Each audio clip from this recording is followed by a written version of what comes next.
Infoenergética.com presenta.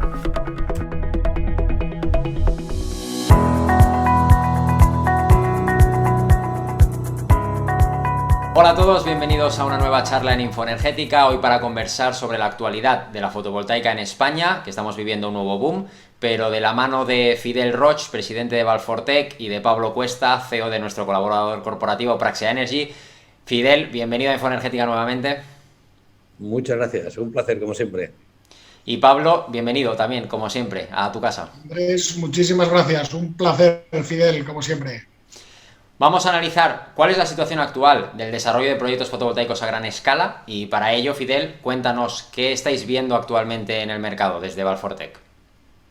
Bueno, en cuanto a la parte de desarrollo, que me imagino que es lo que te refieres, ¿no? Bueno, pues como sabes ahora está bloqueado hasta el día, entiendo que hasta el día 1 de julio, que es cuando vuelven a abrir un poco el mercado y se van a poder volver a meter proyectos. Yo creo que realmente los proyectos que había en la fase anterior, es decir, antes de que cerraran un poco los puntos de conexión, yo creo que van, casi en toda España, van bastante más lentos de lo que teníamos todos previsto. Una parte se entiende normal porque, bueno, todo lo de la pandemia, quieras que no, nos afecta a todos, porque quieras que no la administración, pues oye, pues la mayoría de la administración teletrabajan, tienes problemas para poder hacerlo de forma presencial y, bueno, se hace que las cosas se vayan ralentizando y eso lo que ha hecho es que yo creo que los proyectos por lo menos una parte importante se hayan ido desplazando un poco hacia adelante, ¿no? Con la idea de que yo entiendo que a partir del año que viene, principios del año que viene, pues yo creo que va a haber una explosión importante de construcción de proyectos a nivel global. Pablo, ¿cómo os está afectando a vosotros? No, pues la verdad es que el año es satisfactorio. Hemos hecho una revisión pues, con el cierre del primer trimestre y tenemos proyectos en marcha en 8 países, ¿no? Que eso para nosotros es una fortaleza importante porque, bueno, diversifica el riesgo, también, bueno, pues recibes mucho conocimiento de mercado y de distintos requisitos y soluciones técnicas en cada mercado. Hombre, muy activos en estructura de suelo, en autoconsumo, en estructuras para autoconsumo, es decir, en cubiertas también bien y creciendo en parking, ¿no? Hemos contratado 2 megavatios en Reino Unido, otro en Escocia y estamos a punto de cerrar otro en Holanda. Entonces, un poco intentando diversificar mercados como siempre, intentando diversificar todas las soluciones. Y en España un poco lo que dice Fidel, muchísimas expectativas, el PNIEC está ahí, el objetivo de 2030 está ahí, los números salen, el autoconsumo está funcionando muy bien, pero bueno, quizá como toda la recuperación económica, pues a partir de septiembre o a partir del Q4 entendemos que habrá una verdadera explosión en España, porque en general vemos que los clientes financiación tienen, lo que muchas veces está frenando pues son el tema de, como muy bien decía Fidel, como especialista y gran conocedor, está en los desarrollos, en las licencias. Respecto al nuevo boom, por decirlo así, que estamos viviendo de fotovoltaica, me gustaría conocer un poco las opiniones que tenéis acerca de las subastas que se van a hacer y un poco el análisis o lo que vosotros creéis de la primera que se llevó a cabo en enero. Fidel, ¿cómo la has visto tú? ¿Cómo ves el desarrollo de estas subastas? Bueno, nosotros por nuestra parte como Valfortec sí que estuvimos prospeccionando y viendo y estuvimos preparando documentación para presentarnos a la primera subasta, pero al final decidimos no entrar, ya que entendemos que en estos momentos los precios de la energía están muy por encima de lo que al final se ha salido en la subasta. Yo entiendo que la subasta, por lo menos la primera subasta, quizá por la gente que haya sido adjudicataria, por lo menos en una parte, que algunos de ellos no eran muy conocidos, otros sí, que son de primer nivel. Pero bueno, al final yo entiendo que se entiende más como una campaña de marketing, una campaña de posicionamiento en el mercado, más que en la rentabilidad en sí de la propia subasta. Es decir, al final los precios, el nivel de precios de subasta están un 30 o un 40% o un 25% por debajo de los precios a los que se puede acceder en un PPA o, bueno, o incluso a Merchant ahora mismo está más caro y tal. Entonces, bueno, entendemos que, como yo lo veo, nosotros al final decidimos, como os he explicado, no presentaros, básicamente porque entendimos que era ir en contra del balance de la compañía, ¿no? O sea que, y también es verdad, un poco por apuntalar un poco lo que decía Pablo, yo creo que y Pablo lo ha hecho siempre muy bien y lo ha tenido siempre muy claro. Nosotros como Valfortec lo que hicimos también, aprovechar un poco toda la pandemia que tuvimos aquí en España e intentar hacer cosas en otros mercados donde ya estamos muy posicionados. Nosotros ahora mismo estamos construyendo más parques fuera de España que aquí. Estamos ahora construyendo 2 en Chile, estamos construyendo dos y vamos a empezar un tercero en Japón. Y aquí estamos en fase de llevar 4 o 5 proyectos, cuando hablo de proyectos más o menos de mediana o pequeña potencia. Pero vamos, que estamos haciendo más cosas fuera que aquí, un poco a consecuencia de que había mucha incertidumbre. Sí que es verdad que toda la parte de subastas generó mucha incertidumbre, nadie sabíamos lo que iba a pasar, nadie sabíamos si nos iba a afectar eso en cuanto a la financiación bancaria, si los bancos al posicionar un precio más bajo nos iba a afectar en cuanto al importe a financiar y nos iba a afectar en cuanto a la viabilidad del negocio o a los requisitos que nos pidieran en cuanto a los proyectos, etcétera. Y la verdad es que yo, sorprendentemente y agradablemente, no nos ha afectado. Nosotros firmamos un proyecto para 10 proyectos aquí en España, hará como 3 meses con Bankinter concretamente, y la verdad es que se han firmado prácticamente con las mismas condiciones que teníamos previstas antes de la subasta, porque ya eran proyectos que llevábamos mirando durante bastante tiempo. Qué bueno. Pablo, ¿qué opinas tú de la pregunta que le hacía Fidel sobre el tema de las subastas, los precios? Un breve paréntesis. Fidel, tienes que comentar el éxito de Valfortec con la emisión del bono, ahora que hablabas de los proyectos. Y tenemos que comentar también que me parece una idea interesantísima y una idea muy sobre la mesa, que es los paneles, los proyectos con paneles bifaciales y estructura fija en vez de con tracker. En el caso de Chile, ¿no? Que te ahorras CAPEX, te ahorras OPEX, tienes menor riesgo operativo y al final tienes una producción muy parecida, ¿no? Yo creo que es una tendencia muy de futuro. Andrés, respecto a la fotovoltaica, cualquier desarrollo y mayor implantación de la fotovoltaica es una buena noticia. Es energía limpia, es energía barata y es una oportunidad de desarrollo industrial y energético para España. Dicho lo cual, hombre, entendemos que hay una serie de aplicaciones y una tipología de proyectos más interesantes que otros. Todos son necesarios, pero creemos que los proyectos medianos y los proyectos donde se pueda aportar mayor valor social, como por ejemplo en la aplicación agrovoltaica, que tanto y también habéis impulsado desde Infoenergética, han sido positivos, ¿no? Por tanto, proyectos medianos nos parece interesante y luego aplicaciones de mayor valor social y aplicaciones también enfocadas a la movilidad eléctrica, ¿no? Donde Valfortec también está introducido, ¿no? Bueno, ahí te agradezco, Pablo, la mención sobre la agrovoltaica, pero ahí nosotros ya sabes que vamos de la mano vuestra, que sois los experimentados tanto en agrovoltaica como en PV Carpots. Así que ahí, si no es con vosotros... Bueno, que habéis hecho la labor de difusión y de comunicación de una solución interesante, ¿no? El impulso es conjunto porque si no es complicado.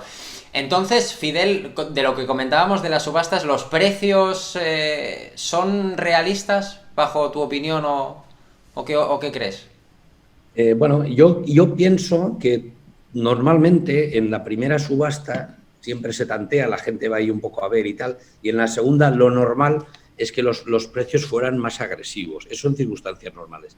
En este caso concreto, yo no soy adivino, no lo sé, pero yo entiendo que no va a pasar eso. Y no va a pasar eso, desde mi punto de vista, por varias cosas. La primera es porque realmente los módulos en estos momentos han sufrido un incremento sustancial, te diría que sobre un 30% aproximadamente sobre los precios que tenía antes de enero o febrero, o sea que ha subido bastante. Y aparte de subir los precios de los módulos, como por desgracia es una industria que no tenemos en Europa y no tenemos en España, y viene casi toda de China, pues nos ha afectado mucho el incremento en el porte, que ha sido exponencial.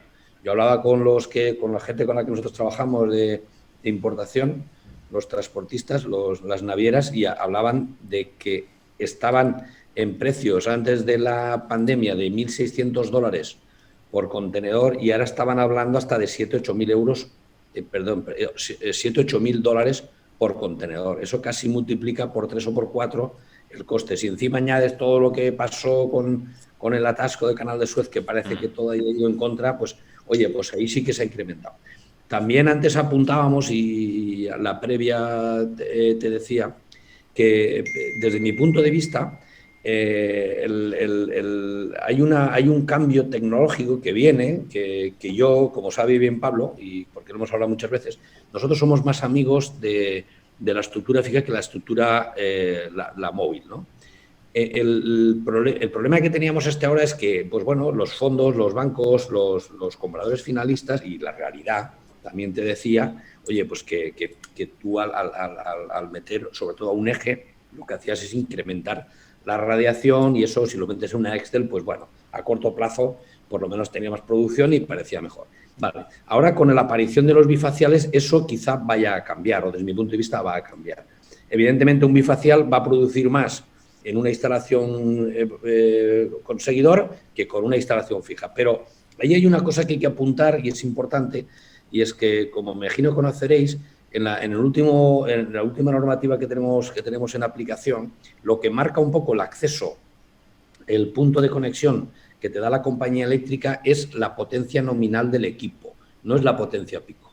¿Eso qué significa? ¿O cómo se traslada al mercado? ¿O cómo se traslada a la realidad? Pues la realidad se traslada en que todos vamos a tender a estirar mucho la potencia pico, ¿no? A meter más potencia pico porque la instalación técnicamente te va a permitir. Y lo que haces es optimizas la instalación, y ya que tienes un punto de evacuación, pues en ese mismo punto de evacuación no es lo mismo meter 3 que meter 3,5, porque los costes fijos de infraestructura los repercute sobre 3,5 y no sobre 3, ¿no?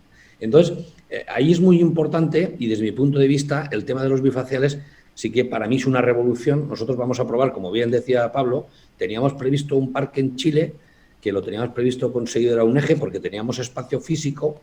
El otro día tuvimos una reunión con el departamento técnico y al final hemos decidido cambiar, montar fijo, montar bifacial, porque si tú calculas el sobrecoste que supone el tener que allanar el terreno para que la instalación pues bueno, la tengas uniforme, porque aunque sea un eje, pero requiere que esté realmente uniforme, pues al final se te encarece bastante. O sea que yo creo que ahí este punto yo creo que es un punto que va a ser importante. Y de hecho, ya te digo, nosotros sí que estamos mirando de ir ya cambiando a bifaciales. También es verdad que la normativa nos ha ayudado. Había una duda que la CNMV la despejó, donde hablaban de que si la potencia pico en bifacial había que entender que era superior, y como la potencia sobre la que calculamos las instalaciones era la pico, entonces si tú metías bifaciales, en teoría perdías un 17% de potencia instalada. Todo eso, como ya se ha solventado, yo creo que ahí, el próximo cambio, la próxima revolución, que sea un poco en la parte de bifaciales. Ahí Pablo os implica directamente en el tema de las estructuras. ¿Están preparadas? Sin duda, Andrés. Nosotros, como sabéis, ¿no? Estamos muy activos, somos partners de la Universidad de Oviedo en el túnel de viento de manera continuada. No es que lo hayamos testado una vez nuestra estructura, es que continuamente testamos las soluciones de todos los proyectos. Entonces, continuamente hay una mejora en la eficiencia de los módulos, también, como conoce Fidel perfectamente, en el tamaño, cada vez son más grandes, ¿no? Sobre todo los paneles dedicados a utility scale, y luego también en los bifaciales hay otra particularidad, que es que se tiende a incrementar un poco la altura desde el suelo, la altura mínima, pues bueno, para que haya más luminosidad disponible, entiendo. Eso, bueno, pues provoca que a estructuras más altas tienes mayores cargas, tienes que estudiar las soluciones mejor. Para eso, túnel de viento, para eso nuestros 15 años de experiencia y la fiabilidad de Praxia, ¿no? Que 15 años y 0 incidentes de calidad, ¿no? Totalmente de acuerdo que tenemos que apostar por la solución bifacial. Para un fabricante exclusivamente de fija, como somos nosotros, es una oportunidad y es una gran noticia lo que acaba de decir, lo que acaba de comentar Fidel. Lo entendemos como una gran oportunidad. Incidimos, desde luego, en la parte del OPEX, en los costes de operación, que es evidente que aumentan, en una garantía como la de una estructura fija de 25 años, que si no tienes ningún problema, pues sabes que no van a ser 25, que van a ser 50 años, o la vida útil de la planta, y luego también desde el punto de vista de CAPEX, tú puedes, la estructura fija nosotros la hemos implantado en terrenos pues malos, en terrenos complicados, ¿no? Cosa que las exigencias del tracker, que es una magnífica solución, por otro lado, ¿no? Pero en la cuota de mercado, ¿no? En Utility Scale en España, es verdad que el tracker a un eje pues parecía una solución casi monopolística. Pues bueno, vamos a abrir, creo que con esto que comenta Fidel de Bifacial, para poder hacernos con un 30-40% de ese mercado, ¿no? Que por supuesto nos interesa, y creemos que los números pueden salir perfectamente. Súper interesante. Bueno, para terminar este repaso un poco a las tendencias y actualidad de la fotovoltaica, me gustaría preguntaros por los proyectos que tenéis en previsión en la Comunidad Valenciana, con esa alianza que publicamos a finales del año pasado de los 100 megas. Cuéntanos, Fidel, de qué tipo de proyectos se va a tratar y qué tenéis en mente. Sí, bueno, nosotros la verdad es que somos más de proyectos pequeños, y cuando digo pequeños, de 5, de 7, de 6, de 4, de 12. ¿Por qué somos más partidarios de esos proyectos? Pues yo siempre he dicho que somos más partidarios, primero, porque entiendo que se integran mejor en el paisaje. Entiendo, por otro lado, que buscamos siempre la ubicación lo más cercana posible a la red de distribución, para, primero, por una parte, abaratar costes, y por otra parte, afectar lo menos posible a la parte del medio, y que tengas la menos oposición posible, porque, bueno, pues la verdad es que ahora mismo, en estos momentos, una de las batallas que vamos a tener que acometer, algo que ya parece que teníamos olvidado, y es que, pues, hace tiempo que la fotovoltaica, hace años que estábamos como bien vistos, como que, y últimamente ya aparecen ya gente con cierta discrepancia, sobre todo en parques medianos grandes, ¿no? Hay plataformas en algunos municipios que ya no les encaja, etcétera, ¿no? Entonces yo creo que ahí, pues la verdad es que hay que estar muy pendientes. Por eso nosotros elegimos un poco esa línea. No es que solo hagamos proyectos pequeños, también tenemos algún proyecto grande, pero preferimos o estamos más cómodos con proyectos pequeños. También un poco lo que comentaba Pablo antes, y yo creo que sí que es interesante que os lo aporte, porque es una experiencia que hemos tenido nosotros y nos ha funcionado muy bien.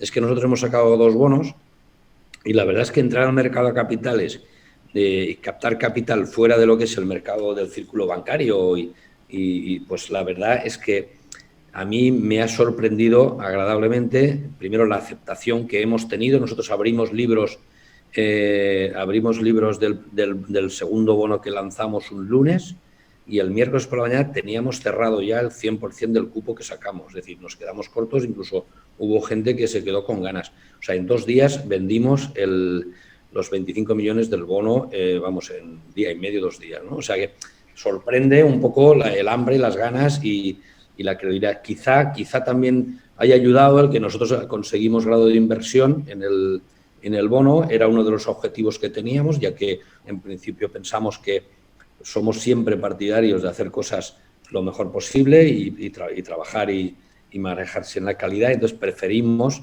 ser más conservadores a la hora de sacar el producto, pero sacarlo un producto con garantías crediticias cara al inversor finalista, y que nos permitiera pues poder tener luego distintas expectativas hacia futuros bonos o hacia otro nivel de actuación que vaya un poco dirigida más hacia el mercado de capitales, y salirnos un poco, o compatibilizar la parte de la financiación bancaria con la parte del mercado de capitales, ¿no? ¿Lo próximo es la salida a bolsa? Parece que lo natural es eso. Pero lo que pasa es que, bueno, yo siempre digo que andando y viendo, ¿no? Las cosas sí que es verdad que tenemos un momento de oportunidad. Estamos muy posicionados en 5 mercados. En los 4 mercados tenemos activos en producción, los tenemos muy diversificados. Tenemos activos en Japón, tenemos activos en Chile, tenemos activos en Inglaterra, tenemos activos en España, activos en operación, activos ya consolidados que llevan 2, 3 años. O sea que, bueno, aparte de España, que tenemos todo el pipeline que tenemos de proyectos de anteriores, del 661, etcétera. Y eso es lo que te permite dar, cuando un inversor decide apostar por Valfortec, pues un poco no nos ve como una empresa especulativa, que entramos en un momento de oportunidad, que quizá ahora creo, un buen momento para meterse en este mercado. Los inversores así lo ven, pero de alguna manera, pues nosotros, dentro de lo que es nuestro balance, tenemos activos consolidados, activos que tienen un rendimiento ya demostrado, y quizá un poco ahí el que nos den grado de inversión, porque al final el que te da el grado de inversión lo que busca es que tú tengas el retorno de la devolución del capital, por lo menos en el plazo en el que tienes previsto, ¿no? O sea, yo pienso que vamos a pasar unos buenos años en el sector. Quizá pensábamos todos que íbamos a ir más deprisa de lo que estamos yendo. Yo creo que la pandemia también ha afectado mucho. Yo creo que es bueno desde mi punto de vista. Pablo lo hace, yo siempre digo que en eso es mi maestro. Hay que abrir muchos mercados, abrir muchos melones y no obsesionarse con un mercado. Es decir, hay veces que te vas a un mercado como para nosotros puede ser el japonés, que es un mercado muy atractivo, y una vez estás posicionado tienes la tentación de apostar mucho por allí, pero luego te viene una pandemia. Yo ahora mismo llevo sin poder ir a Japón hace 8 meses que no puedo ir. Entonces, claro, al final, hombre, tengo mi estructura allí que funciona, etcétera, pero no funciona, no puedes empujar lo mismo si vas, si no vas, ¿no? Entonces, yo creo que al final, hay que seguir pensando en que esto es un mundo global, en que la fotovoltaica ya ha roto barreras, aquí ya no, ya salimos un poco de las primas, que es donde estábamos en épocas anteriores. Eso yo creo que ha pasado a la historia, y ahora yo creo que es un mundo global donde tenemos que entender que tenemos que estar en distintos sitios. Por ejemplo, nosotros estábamos hablando el otro día en una reunión que tenemos con el departamento de compras. Ahora mismo los módulos en Japón siempre son un poquito más caros, pues por el mercado, porque es un mercado siempre un poquito más especial en cuanto a que en exigencias, etcétera, pero ahora nos resultan más baratos porque es que los tenemos al lado de China. Es decir, que meter un barco, meter un contenedor y llevarlo de Shanghái a Tokio, pues está al lado. Sin embargo, traerlo a Europa, pues tienes que cruzar medio mundo, ¿no? Entonces, al final hay que intentar aprovechar oportunidades y, bueno, yo soy de los que piensa que el año que viene va a ser un año, creo que va a ser un año muy bueno a nivel global. Si Dios quiere y la pandemia esta nos abandona ya de una vez, ¿no? Y nos vacunamos y estamos todos más o menos en una zona de confort agradable, pues yo creo que va a ayudar, la economía va a despejar y la parte de renovables yo creo que desde Europa han pegado un empujón muy fuerte y España creo que va a ser uno de los pulmones de Europa. Gracias, Fidel. Pablo, ¿mismas perspectivas? Sí, respecto al pipeline todos los desarrollos, ¿no?, previstos por Valfortec en Comunidad Valenciana, pues oye, muy agradecidos. Por nuestra parte, el apoyo con el sistema estructural, analizado un túnel de viento con 25 años de garantía. El acero, como sabéis, es otra materia prima que se está viendo ahí expuesta a una enorme subida, ¿no?, prácticamente ha doblado, ¿no?, los precios de las bobinas del acero en bruto desde un año para acá, que es una situación desconocida, que nunca había pasado y tampoco entendemos que basada, desde luego, en el momento del ciclo económico en el que estamos, con lo cual, bueno, es otro factor de sobrecoste a considerar, ¿no?, en la fotovoltaica.